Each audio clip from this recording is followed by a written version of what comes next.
Baba geselsies.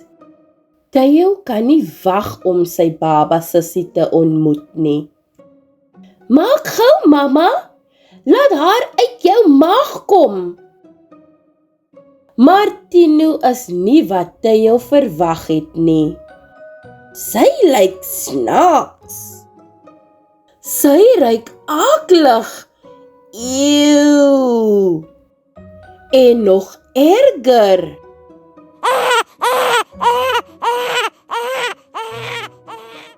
Sy so raserig, mamma. Tino huil net die heeltyd.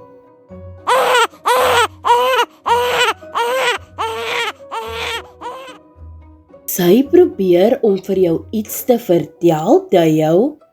Wat dink jy sê sy? Ek weet nie, sê Theo.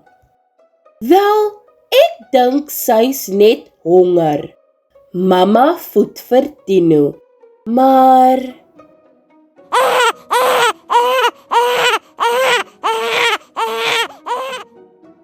Tino huil weer. Jy het haar gevoed. Hoekom huil sy nog steeds?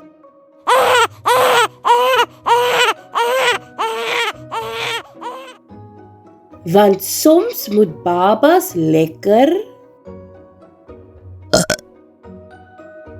Vriende en familie wil haar ontmoet, maar Tino was nog nooit tussen so baie mense nie.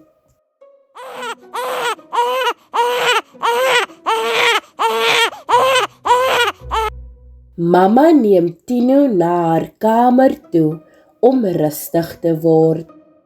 Soos die tyd verbygaan, begin Theo verstaan wat Tino se huil beteken.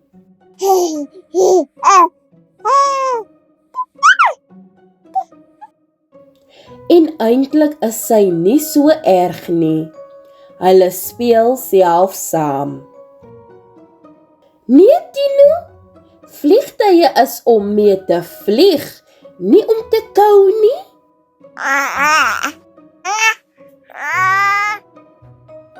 Maar soms huil Tino en Theo weet nie wat sy wil hê nie.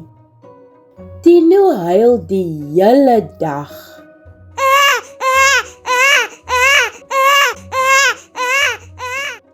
En die hele nag.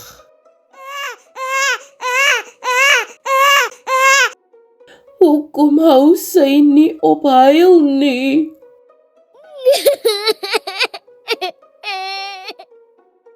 Wag, wat is dit? Kyk, mamma. Tino se eerste tandjie. Fluit, fluit, my storie is uit. Akkerblaar, my storie is klaar. Totsiens, maatjies.